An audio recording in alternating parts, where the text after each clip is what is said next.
그리고 이 자녀들이 큰 민족을 이루고 하나님의 큰 백성이 될 것이다라는 것을 영적으로 보면서 이제 자신이 죽음이 얼마 남지 않았다는 사실을 깨닫고 할아버지 아브라함이 아들 이삭에게 또 아버지인 이삭이 자기인 자기에게 이렇게 축복해 주었던 것처럼 그 12자녀들을 축복하기 위해서 다 한자리로 모았습니다.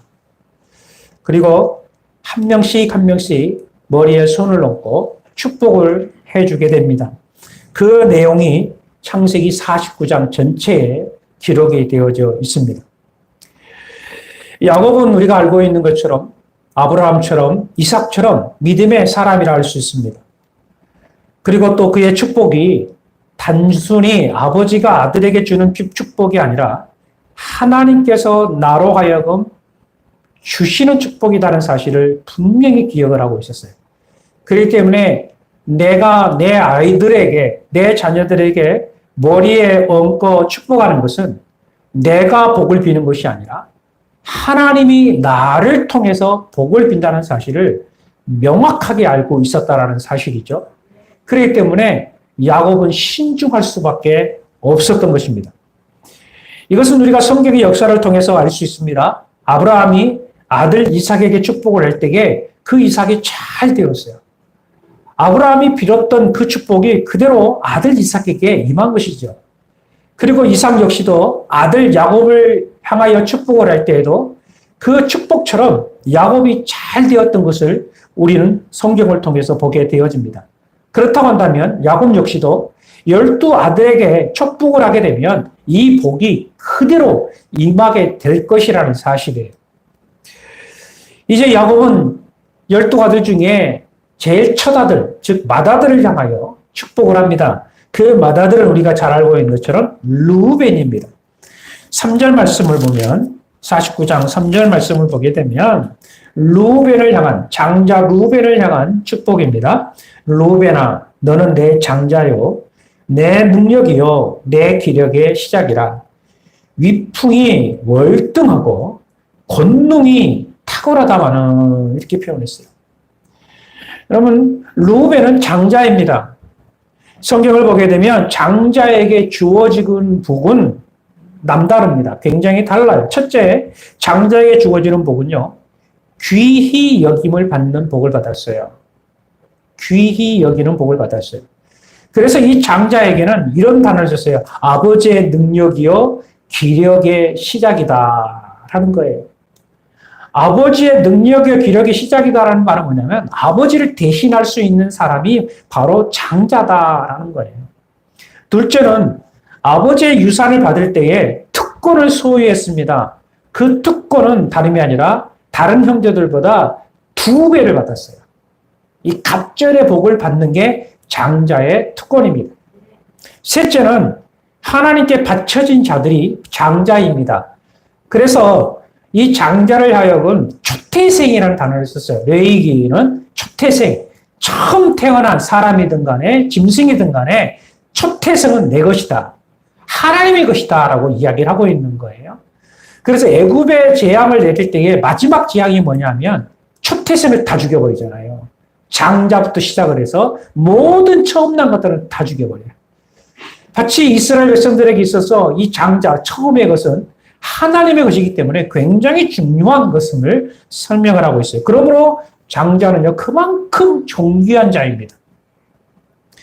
야곱은 쌍둥이로 태어나서 항상 그 마음속에 이게 아쉬움이 있었던 게 뭐냐면 에서에게 밀렸다라는 거예요. 내가 조금만 더 했으면 장자가 될 수 있었을 터인데 그것이 항상 마음속에 있었기 때문에 야곱은 그 장자권을 뺏기 위하여서 형을 속이고 아버지를 속이는 일들이 굉장히 많았어요. 그래서 결국은 그 장자권을 취득하고 쟁취를 하고 있지 않습니까? 그만큼 야곱은 이 장자권을 귀하게 여겼다라는 사실이에요. 이 귀한 장자권을 루벤이 가지고 있었다라는 사실입니다. 해서 야곱은 루벤을 축복할 때에 내 장자요, 내 능력이요, 내 기력의 시작이다. 위풍이 월등하고 권능이 탁월하다 이렇게 이야기를 했던 것입니다. 그런데 여러분 사실은 이 장자는 뭐예요? 장자는 타고난 것이지요. 여러분 누가 장자 되고 싶지 않겠습니까? 저 역시도 장자로 태어나는 게 좋겠죠. 그런데 내가 태어나고 싶다고 태어나는 건가요? 내가 태어나다 보니까 둘째로 태어나기도 하고 셋째, 일곱째, 막내로 태어나기도 하고 그렇지 않습니까? 그럼 장자는 말 그대로 축복입니다. 장자는 하나님의 선물인 것입니다. 여러분 이런 말들이 있지 않습니까? 금수저, 흙수저. 요즘 현대의 단어 중에 하나가 바로 이거죠. 금수저로 태어났다, 흙수저로 태어났다 이래거든요. 태어나 보니 금수저예요. 이 말은 무슨 말이냐? 부모를 잘 만난 거예요. 가문을 잘 만난 거예요. 그래도 부자예요. 모든 환경들이 다 좋습니다. 그러다 보니까 금수저의 삶을 살아가는 거예요. 그런데 어떤 사람은 흙수저예요. 태어날 때부터 아무것도 없어요. 그래서 흙수저예요. 하루하루 이 흙수저는 살아가는 게 벅찹니다. 저는 간혹 이런 생각을 해봅니다. 제가 큰 부잣집의 아들로 태어났더라면, 내가 어디 서울의 거대한 기업의 사장의 아들로 태어났더라면, 그런데 사실은 이런 생각 한 번도 해본 적이 없습니다. 그런데 텔레비전을 보게 되면 이 아프리카 지역이죠. 아프리카 지역에 수년 동안 가뭄으로 인해서 물이 없고 먹을 양식이 없어서 거기서 갓 태어난 아이들을 우리가 텔레비전으로 보지 않습니까? 정말 병균이 우르르 그러는 거를 물을 맞아가면서 이 말할 수 없는 고통 속에 이렇게 성장하고 있는 이 아이들을 볼 때에 저는 이런 생각이 들 때가 있더라고요. 내가 만약 그곳에서 태어났더라면 이런 생각을 선뜻하게 해보는 경우가 있었어요. 내가 저기에서 태어났더라면 어떻게 됐을까? 그런 생각을 해보는 거죠. 그렇다면 가만히 생각해 보니까 이 사람들과 내가 비교를 해보니까 나는 금수저더라는 거죠. 나는 금수저더라는 거죠. 여러분 어떻습니까? 우리 보면 어쩌면 금수저라고 할 수 있어요. 그 축복 속에 살고 있는 거죠. 이 은혜 가운데 살고 있는 거예요. 태어나 보니까 이렇게 좋은 한국에서, 좋은 곳에서 태어났고 자라고 이렇게 살고 있지는 않습니까? 신앙적으로 어떤 사람이 태어날 때부터 할아버지, 할머니, 부모님 신앙을 받아서 모태 신앙으로 태어난 분들이 있습니다. 이 사람들이 신앙의 금수저들이에요. 태어날 때부터 하나님 백성으로 삶을 살아가는 겁니다. 어렸을 때부터 성경을 보고 기도하고 예배를 합니다. 주일학교 다니고 성경 공부를 하고 믿음 생활을 하는 것이죠. 심지어는 교회 나가기 싫어도 부모님이 강제로 교회로 끌고 나갑니다. 너 교회 가야 돼. 예배해야 돼. 헌금하기 싫어도 돈을 줘가면서까지도 너 헌금해야 돼. 그래야 하나님 앞에 잘 돼. 라는 소리를 듣습니다. 그런데 반면 어떤 사람은 누군가에 의해서 전도를 받아서 교회에 가게 되었습니다. 아무것도 알지 못한 상황 속에서 신앙생활을 하나씩 배워가며 기도를 배우고 예배를 배우고 또 교회 생활을 배우게 되어집니다. 그런데 이렇게 신앙생활을 해가는데 부모 반대가 있어요. 자녀들이 반대를 합니다. 형제들이 반대를 합니다. 교회 나가는 것 때문에 매 순간 전쟁이에요. 심지어 교회 나가는 부에 인하여 공갈 협박을 하는 경우도 있습니다. 이렇게 힘들게 신앙생활을 하는 사람들이 있다라는 이야기죠. 어떤 이들은 금수저의 신앙생활을 하는 사람이 있는가 하면 어떤 사람은 이렇게 흙수저의 신앙생활을 하는 사람도 분명히 있다라는 이야기예요. 여러분 어떤 이는 태어날 때부터 장자로 금수저로 신앙생활의 금수저로 살고 있다는 것은 분명한 축복이거든요. 이 축복을 가지고 있는 사람은 야곱의 말대로 너는 내 장자요, 내 능력이요, 내 기력의 시작이라. 위풍이 월등하고 권능이 탁월하다. 월등하고 탁월한 인생을 살아가는 사람이다라고 말을 하고 있다는 사실이에요. 그런데 모든 것이 다 좋지는 않은 것 같아요. 항상 이게 문제예요. 그런 데가 문제예요. 3절 말씀 보면 마지막 부분이에요. 탁월하다라 끝나는 것이 아니라 탁월하다 많은 이렇게 표현했어요. 탁월하다 많은 물의 끓음 같았은즉 3절 물의 끓음 같았은즉 너는 탁월하지 못하리니 너가 아버지의 침상에 올라 더럽혔음이로다. 그가 내 침상에 올랐었도다. 왜 이렇게 야곱은 이 장자인 루벤을 향하여서 너가 이렇게 장자의 축복을 받았고 이렇게 탁월하게 삶을 살 사람이지만은 이렇게 말을 했을까? 야곱의 말을 들어보면 루벤은 어떤 사람이었느냐 하면 루벤은 성격이 물의 끓음 같았다라고 있어요. 물의 끓음 같았다. 이 물의 끓음 같다라는 말은 뭐냐면 조급하고 정욕적이고 충동적인 성격을 가진 사람이었다라는 거예요. 지난번에 우리가 유다에 대해서 말씀을 배웠죠. 유다는 신중한 사람이었다고 했어요. 협상가였어요.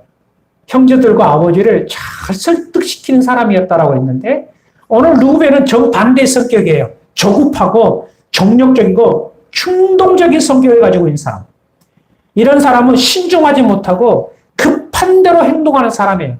신중하지 못해요. 급하게 행동을 해요. 그저 자기 생각하는 대로 막 내 일을 저지르는 그러한 사람이었다라는 거예요.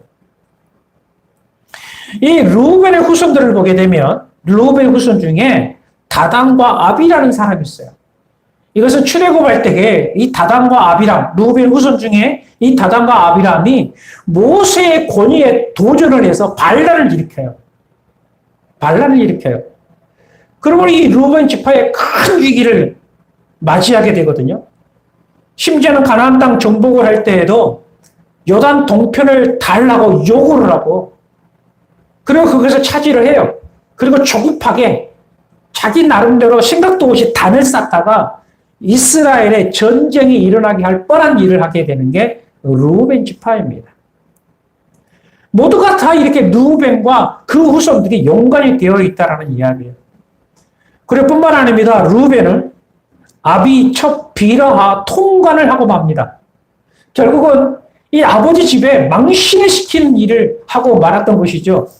믿음의 가문에 욕을 먹는 행위를 하고 말았습니다. 그러므로 아비 야곱에게 근심거리가 될 수밖에 없었던 것입니다. 결국은 이러한 행실로 인하여서 루벤은 장자권을 잃어버리고 맙니다. 이 일로 인하여서 장자권을 상실하게 되는 것이지요. 여러분, 복이라는 것은 태어날 때부터 주어지는 것도 복이지만 그것보다 더 중요한 것이 있습니다. 그것은 그 복을 잘 유지하는 게 더 중요한 겁니다. 나에게 주어진 복, 나에게 주어진 이 복을 잘 유지하는 것이 더 중요하다는 것입니다. 여러분 보세요. 에서 역시 장자입니다. 야곱을 밀쳐내고 먼저 장자로 태어났어요. 그런데 그는 뭐예요? 장자권을 쉽게 여겼어요. 중요하게 여기지 않았다는 거예요. 결국은 이 일로 인해서 그 장자권이 야곱에게 옮겨지고 말았습니다. 루벤도 마찬가지입니다. 그에게 가지고 있었던 이 거룩한 장자권, 하나님이 주신 이 축복의 장자권이 결국은 누구에게 옮겨지고 마느냐? 요셉에게 옮겨지고 말아요. 그렇다면 요셉에게 어떤 복이 주어집니까? 실질적으로 그 요셉에게 장자권이 옮겨지는가요? 49장 22절 말씀 한번 보겠습니다. 49장 22절. 요셉은 무성한 가지 곧 샘 곁에 무성한 가지라 그 가지가 담을 넘었도다. 자, 요셉을 향하여서 말씀합니다. 무성한 가지 곧 샘 곁에 무성한 가지라. 자, 요셉은 무성한 가지인가요? 무성한 나무인가요? 이 부분이에요. 우리가 성경을 볼 때에 가지인지 나무인지를 잘 살펴야 돼요. 성경은 분명히 말합니다. 요셉은 무성한 가지, 곧 샘 곁에 무성한 가지다라고 있어요. 왜 가지라고 있을까요? 여러분, 샘 곁에 심겨진 나무는 어떤 의미를 가지고 있을까요? 여러분, 샘 곁에 심겨진 나무는 하나님의 은혜예요. 하나님의 은혜. 더 정확하게 말하면 예수 그리스도예요. 그 예수 그리스도가, 그래서 예수님은 나는 포도나무라. 너희는 가지이니. 이렇게 표현했던 거예요. 그렇다면 하나님의 은혜 안에 있을 때에 하나님의 품 안에 있을 때만이 어떻게 된다? 그 가지가 잘 자라고 푸르름을 유지할 수 있다라는 이야기죠. 바로 하나님의 품 안에서 너가 잘 자라게 될 것이다. 하나님의 은혜 안에서 너의 후손이 잘 자라게 될 것이다 라는 거예요. 실제적으로 요셉의 두 아들, 우리가 지난주 말씀에 보지 않았습니까? 여러분 잘 기억나지 않는다면 유튜브 설교를 다시 한번 들어볼 수 있기를 바랍니다. 에브라임과 므낫세 두 아들에게 복이 주어지지 않았습니까? 사실 모세가 가나안을 정복하고 여호수아와 땅을 빼 각 지파는 한 지역을 가졌어요. 그러므로 한 형제는 각가지 한 땅을 소유를 했어요. 그런데 요셉 자신이 소유를 받은 것이 아니라 요셉의 두 아들.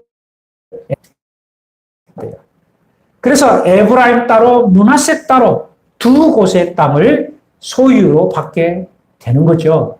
그렇다고 한다면 장자의 축복이라는 게 뭐겠어요? 다른 형제보다 갑절을 받는다 그랬죠. 한 지파, 다른 형제들은 하나의 지역들을 받았는데 요셉은 두 아들 에브라임과 므낫세를 통해서 각각 두 곳의 땅을 받게 되는 것이니 바로 장자의 축복을 받게 된 것이다 라는 거예요. 그 가지가 담장을 넘었다라고 있어요. 여러분 그 담장을 넘었다라는 의미는 뭐냐면 우리만 잘 되는 것이 아니라 이웃도 잘 될 것이다 라는 거예요. 나로 말미암아 이웃이 더 잘 될 것이다. 실질적으로 이 므낫세 지파가 받았던 이 땅이 나중에 시작 시대 때 어떤 땅으로 바뀌냐면 사마리아 땅으로 바뀌어요. 이 므낫세가 있던 땅이. 그래서 사마리아 지역이에요. 근데 이 사마리아 지역은 유대인들이 들어가지 않았지만 예수님이 들어가신 거죠. 그러면서 예수님께서 복음을 전할 때 뭐라고요? 온 예루살렘과 온 유대와 사마리아와 땅 끝까지 이르러 내 증인이 되리라. 복음의 확산을 설명을 하고 있습니다. 이 복음이 예루살렘을 지나서 유대를 지나서 사마리아 지나서 저 이방까지. 지금 말한다면 이거예요. 그 복음이 유럽을 넘어서 아시아를 넘어서 대한민국까지. 바로 이것이 증거될 것이다. 이것이 누구의 축복입니까? 요셉에게 주어지는 축복이다라는 거예요. 이 축복이 그대로 이루어졌습니까? 네, 이루어졌습니다. 둘째는 23절과 24절이에요. 활 쏘는 자가 그를 학대하며 적기심을 가지고 그를 쏘았으나 요셉의 활은 도리어 굳세우며 그의 팔은 힘이 있으니 이는 야곱의 전능자 이스라엘의 반석인 목자의 손을 힘입음이라. 이 말은 너의 삶에 너의 후손이 많은 위기와 많은 어려움이 있겠으나 여러분 이거예요. 믿는 사람들은 위기가 없다. 믿는 사람들은 어려움이 없을 것이다. 아니에요. 믿는 사람들 역시도 어려움도 있고 위기도 분명히 있어요. 그런데 이런 많은 위기와 많은 어려움이 있으나 그러나 환난은 인내는 연단을 소망을 이루는 것처럼 너가 강하여지리라는 거예요. 왜냐하면 하나님이 함께 하시기 때문이다라는 거예요. 하나님이 함께 하시기 때문에 너는 그 모든 위기 속에서 더 강하게 될 것이다. 이 말의 의미는 하나님께서 그 환경 속에서 어려운 위기 속에도 너를 지켜주실 것이다. 너를 도와주실 것이다. 설령 넘어졌다 할지라도 일어날 수 있도록 용기를 주실 것이다. 힘을 주실 것이다. 기필코 너를 도와주실 것이다. 라는 축복을 한 거예요. 세 번째 25절입니다. 25절 보게 되면 내 아버지 하나님께로 말미암나니 그가 너를 도우실 것이요 전능자로 말미암나니 그가 내게 복을 주실 것이라. 위로 하늘의 복과 아래로 깊은 샘의 복과 젖먹이는 복과 태의 복이로다. 이것은 이 말이에요. 아브라함처럼 너가 복의 사람이 될 것이다. 여러분 복하면 아브라함이죠. 그런데 요셉을 향하여 주는 축복은 뭡니까? 너는 아브라함처럼 너가 복이 될 것이다. 하늘의 복과 땅의 깊은 샘의 복, 영적인 복까지 너에게 줄 것이다. 하늘, 땅, 영혼까지 너가 복을 받게 될 것이다. 얼마나 큰 축복입니까? 마지막 네 번째 요셉에게 주어진 복은 26절입니다. 내 아버지의 축복이 내 손주의 축복보다 나아서 영원한 산이 한없음 같이 이 축복이 요셉의 머리로 돌아오며 그 형제 중 뛰어난 자의 종소리로 돌아오리로다. 조상 아브라함보다 그리고 이삭보다 더 나은 복을 받게 될 것이다. 그리고 야곱은 요셉을 이렇게 축복을 하고 있는 것을 보게 되었죠. 여러분, 요셉은 11번째 아들로 태어나서 이렇게 장자의 축복을 받게 되었습니다. 즉 루벤의 장자권이 요셉에게로 옮겨졌다라는 것을 우리는 성경을 통해서 보게 됩니다. 사람들은 저마다 후회와 자랑을 하고 삽니다. 마치 자기 자신이 지금은 금수저임을 자랑하는 사람처럼 나는 부모를 잘 만나서 기회가 좋아서 어쩌다 보니까 내가 이렇게 금수저가 되었습니다. 이러면서 자랑을 하는 사람들이 있어요. 우리 주변에 그런 사람들이 많습니다. 어떤 사람들은 후회를 하는 사람도 있습니다. 나는 과거에 금수저였는데 이렇게 되었다고. 이런 처지가 되고 말았다고 하면서 후회를 하면서 누군가를 탓을 합니다. 정부가 그랬다고. 나라가 그랬다고. 시대가 그랬다고. 코로나가 그랬다고. 환경이 그랬다고. 사람을 잘못 만났다고 하면서 불평, 불만을 하며 지금 현재의 삶에 만족을 느끼지 못하는 사람들이 있습니다. 그리고 어떤 이 시대는 이런 말을 합니다. 흙수저는 영원히 금수저가 될 수 없다. 이런 말들을 많이 해요. 흙수저는 죽었다 살아나도 금수저가 안 되는 시대야 라는 사람들이 많아요. 이 말을 들으면 어떻습니까? 낙심하고 절망이 찾아오죠. 야, 나는 흙수저인데 그렇다면 평생 흙수저로 살아야 되겠구나. 가만히 생각해보면 그 말도 맞은 것 같아요. 지금 형편에서 아파트 한 채 산다는 게 쉽습니까? 지금 형편에서 1억을 모으고 5억을 모으고 10억을 모은다고 한다면 지금 청년들이 예를 들어서 5억을 모은다고 한다면 얼마만큼 적금을 많이 해야 될까요? 1년에 모으면 얼마나 모을 수 있겠습니까? 그렇다면 평생 살면서 집 한 칸 아파트 한 채 살 만큼 그러한 경제적인 능력을 가질 수 있겠습니까? 이 말은 다른 말로 표현한다면 그거예요. 흙수저는 진짜 금수저가 될 수 없는 시대를 우리는 살고 있다. 이 말이 우리는 인정할 수밖에 없는 시대를 살고 있다는 이야기예요. 그렇다면 이 말이 진짜 맞다고 한다면 우리는 현실에 정말 소망이 없는 거예요. 젊은이들에게 더 이상 기회가 있다고 하기가 어렵습니다. 결국은 흙수저는 그저 흙수저로 삶을 살아가는 게 가장 마음 편하다라고 생각할 수 있어요. 이것이 인생이다라고 말을 합니다. 이것이 순리라고 말을 합니다. 여러분, 과연 이 말이 맞을까요? 성경을 우리가 한 번 더 찾아보면 49장 5절에서 7절의 말씀을 한번 보겠습니다. 49장 5절에서 7절의 말씀입니다. 시므온과 레위는 형제요 그들의 칼은 폭력의 도구로다. 내 영혼아 그들의 모의에 상관하지 말지어다. 내 영혼아 그들의 집회에 참여하지 말지어다. 그들이 그들의 분노대로 사람을 죽이고 그들의 혈기대로 소의 발목 힘줄을 끊었었음이로다. 그 노여움이 혹독하니 저주를 받을 것이요 분기가 맹렬하니 저주를 받을 것이라. 내가 그들을 야곱 중에서 나누며 이스라엘 중에서 흩으리로다. 아버지 야곱이 사랑하는 아들 시므온과 레위에 대하여 마지막 축복하는 장면입니다. 그런데 방금 우리가 읽었던 내용을 보면 축복인가요? 저주인가요? 저는 이것을 2번, 3번 계속 읽어도 이것은 축복이 아니다. 이거는 저주다. 아니, 아버지가 임종을 앞두고 12아들에게 축복을 해주는 마당에 이 시므온과 레윗을 향하여 축복하기는커녕 저주를 하고 있어요. 저주를 하고 있어요. 이 말은 쉽게 이렇게 생각하면 됩니다. 시몬과 레위가 있는 곳에는 가지도 말아라. 시몬과 레위가 있는 곳에는 함께 하지도 말아라.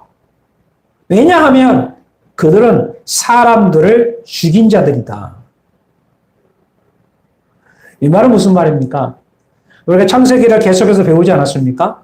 예전에 디나 일이 생각나죠. 세검성에서 디나가 추행을 당하죠. 결국은 이 일로 인하여서 원수를 갚아야 되는데 할례라는 그것을 도구로 이용을 해서 세겜성 남자들이 할례를 받게 하고 그 밤에 몰래 들어가서 그 세겜성에 있는 모든 남자를 죽인 이들이 누구느냐 하면 시므온과 레위였어요. 시므온 레위가 가서 잔인하게 그 남자들을 다 죽인 사건이 있었어요. 한마디로 말해 시몬과 레위는 칼의 사람이었습니다. 이 연구한 학자들을 가만히 말씀을 들어보면 이 시몬과 레위가 있는 그 집에는요, 각가지의 그 도구들, 칼의 도구들이 있었다고 해요. 그 사냥도 하고, 뭐 그런 일들을 했다고 해요. 늘 칼을 차고 다녔고, 칼과 함께 삶을 살았던 사람들이죠. 그런데 예수님은 이런 말씀 하셨어요. 칼의 사람은 반드시 칼에 망한다. 그래서 이 칼을 드는 것을 우리 예수님은 좀 용납을 하지 않았어요. 굉장히 꾸짖으셨죠. 그래서 야곱은 자기 아들이지만 이 시몬과 레위를 볼 때마다 이 성품과 기질이 마음에 들지 않았어요. 늘 칼을 들고 다녔고 사람을 이렇게 잔인하게 죽이는 사람들이었기 때문에 그 행실이 악한 거예요. 그러니 그 아들들을 축복하려고 하니 축복이 나오겠습니까? 축복이 나오질 않는 거예요. 저주밖에 나오지 않아요.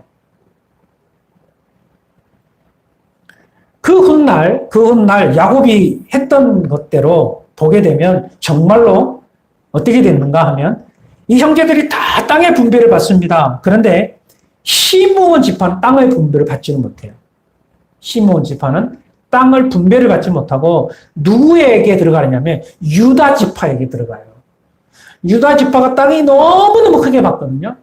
그래서 그 땅이 너무 커서 시므온이 적당히 끼어 들어가는 거예요. 그래서 자기의 소유될 땅은 없어요. 그 레위 지파 역시도 마찬가지입니다. 땅의 분배를 받지 못합니다. 예언대로 된 거죠. 그런데 여기서 중요한 점이 있습니다. 바로 레위 지파입니다. 레위 지파는 야곱의 말대로 시므온과 레위가 동일하게 축복을 받지 못했습니다. 도리어 저주처럼 받았어요. 그런데 레위는 어떻게 됩니까? 레위는 제사장의 직분을 받게 됩니다. 극악한 죄를 지었던 사람입니다. 아비의 축복을 받지도 못했던 사람입니다. 그런데 하나님의 제사장의 직분을 받게 되었다라는 거예요. 도대체 이게 어찌된 일입니까? 여러분, 이것은 한마디로 하나님의 은혜로 된 거예요. 이것이 바로 하나님의 복입니다. 요셉은 하늘의 복을 받았고 땅의 기름진 복을 받았고 영원의 복을 받았습니다. 그런데 레위는 어떤 복을 받았느냐? 하나님 자체를 받았어요. 하나님이 복이에요. 하나님 자체를 그들이 복으로 받았다라는 이야기입니다. 하나님 당신 자기 자신이 레위의 복이 되어주겠다라고 하셨어요. 여러분, 그렇다면 하늘의 복이 클까요? 하나님이 더 클까요? 요셉이 더 크게 복을 받았을까요? 레위가 더 큰 복을 받았을까요? 당연히 레위가 더 큰 복을 받았어요. 왜? 레위의 복 자체가 하나님이기 때문에. 하나님은 모든 것이 하나님의 것이에요. 하늘, 땅, 바다, 영혼까지 다 하나님의 것이에요. 그 하나님의 것을 레위가 받았다라는 이야기입니다. 이것을 보게 되면 뭐예요? 나는 할 수 없지만, 인간적으로 나는 할 수 없지만 하나님이 하시면 할 수 있다라는 거예요. 나는 흙수저이지만, 나는 흙수저보다 더 못한 인생을 살아가는 사람이지만 하나님이 나를 금수저로 만드시면 하나님이 나를 금수저 이상이 되게 하신다라는 거예요. 여러분, 그러므로 나는 누구인가가 굉장히 중요합니다. 나는 루벤인가 요셉인가 아니면 나는 레위인가. 나는 누구처럼 되고 싶은가? 루벤처럼 되고 싶은가? 요셉처럼 되고 싶은가? 레이처럼 되고 싶은가? 어떤 복을 받고 싶으신가요? 혹 루벤이 되고 싶진 않을까? 저는 어쩌면 이 루벤이 되고 있는 내 자신이 사실 염려가 돼요. 왜냐하면 목사이며 신앙의 복을 받고 살고 있지만 내 신앙이 스스로 자만하고 거만하고 게으러져서 혹 하나님이 주신 이 장자권을 내가 소멸시키지는 않을까?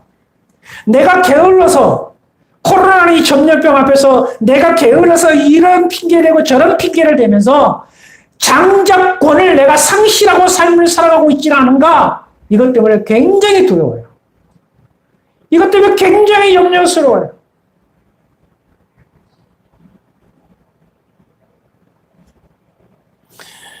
여러분, 설령 우리가 레이처럼 성품적으로, 기질적으로, 환경적으로 아직 성숙되지 못한 인격이나 신앙생활을 하고 있다 할지라도 여러분, 하나님의 은혜를 기대하면, 하나님의 은혜를 받게 되어지면 모든 것들이 달라질 수 있다는 사실이에요. 그렇다고 한다면 왜 레이는 이와 같은 인생이 바뀌었을까? 왜 레이는 저주가 축복으로 바뀌었을까? 왜 레이는 요셉보다 더 큰 복을 받을 수 있었을까? 그 이유가 뭐냐? 바로 출애굽기 32장에 기록이 되어져 있습니다. 출애굽기 32장 26절에서 29절인데 26절을 보게 되면 이에 모세가 진문 서서 이르되 누구든지 여호와 편에 있는 자는 내게로 나오라 하매 레위 자손이 다 모여 그에게로 가는지라. 29절 말씀 모세가 이르되 각 사람이 자기 아들과 자기 형제를 쳤으니 오늘 여호와께 헌신하게 되었느니라. 그가 오늘 너희에게 복을 내리시리라. 아멘. 이 말은 뭐냐면 이스라엘 백성들이 송아지 우상을 만들어 놓고 거기에 경배하고 거기에 절을 했어요. 하나님께서 그 모습을 보고 너무너무 마음이 아팠어요. 모세도 그 모습을 보면서 하나님의 진노가 임했다는 사실을 깨달았어요. 그래서 그 많은 이스라엘 백성들 앞에 모세는 선포합니다.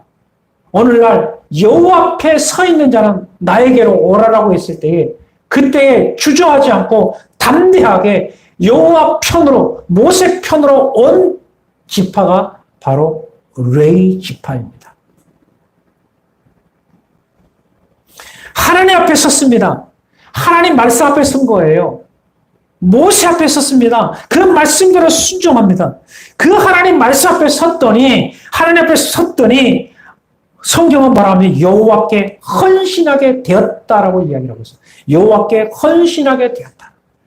그래서 여호와께 헌신하게 되었더니 오늘날 너희에게 복을 내리시리라. 그 복이 바로 제사장의 직분이요 하나님의 복을 받는 사람들이 되었다라는 사실입니다. 사랑하는 성도 여러분 어떻게 하시겠습니까? 하나님 앞에 서시겠습니까? 하나님 앞에 서시겠습니까? 여러분 지금도 하나님은 하나님 앞에 서 있는 자를 찾고 계십니다. 누가 내 앞에 설 것이냐? 이 시대를 향하여 코로나 전염병을 향하여 걱정과 두려움에 떨고 있는 이들을 향하여 이제 다 끝났어. 교회 시대는 다 끝났어. 외치는 이들 앞에서 나는 가진 것이 없어. 나는 흙소져야 하며 절망한 이들을 향해서 영적 장자권을 가지고 있음에도 불구하고 그 장자권을 소홀히 여기고 있는 이들을 향하여서 누가 주의 복음을 전할 것이냐? 누가 이들에게 나아가서 나의 사랑을 전하며 나의 복음을 전하며 내 마음을 전할 것이냐? 누가 할 것이냐? 그 전할 자는 나에게 오라. 그 전할 자는 나에게 오라. 주께서 찾으실 때에 주여 내가 여기 있습니다. 주여 내가 하겠습니다. 주여 내가 외치겠습니다. 라고 레이처럼 주 앞에 설 수 있는 사람이 되기를 주의 이름으로 축원합니다. 우리가 여호와 앞에 서게 되면 모든 상황이 흙수저처럼 보이는 나라 할지라도 하나님이 나를 금수저 이상으로 사용하여 주실 줄로 믿습니다. 나와 내 자손과 나의 후손들에게 이와 같은 복을 주실 줄로 믿습니다. 요 앞에 서는 우리 열방교회 모든 성도들 되시기를 주의 이름으로 축원합니다. 살아계신 아버지 하나님, 하나님의 크신 사랑과 은혜에 감사합니다. 오늘 주신 말씀 마음판에 새기게 도와주시고 이제까지 나는 금수저가 아니어서 불평하고 원망하는 삶이 있었다고 한다면 회개하고 돌이키며 내가 여호와 앞에 서게 되면 레위처럼 하나님의 거룩한 제사장으로 삼아주실 것이라는 사실을 믿고 끝까지 여호와를 사랑하고 주님을 더 사랑하고 주의 말씀을 순종하며 삶을 살아가는 하나님의 거룩한 사람들이 되어져서 금수저보다 더 나은 인생을 살아가는 우리 사랑하는 모든 열방교회 성도들 되게 하여 주옵소서. 예수 그리스도 이름으로 간절히 축복하며 기도하옵나이다. 아멘. 이제 마지막 우리 찬양하고 축복하겠습니다. 우리 가족들 함께 두 손으로 축복합시다.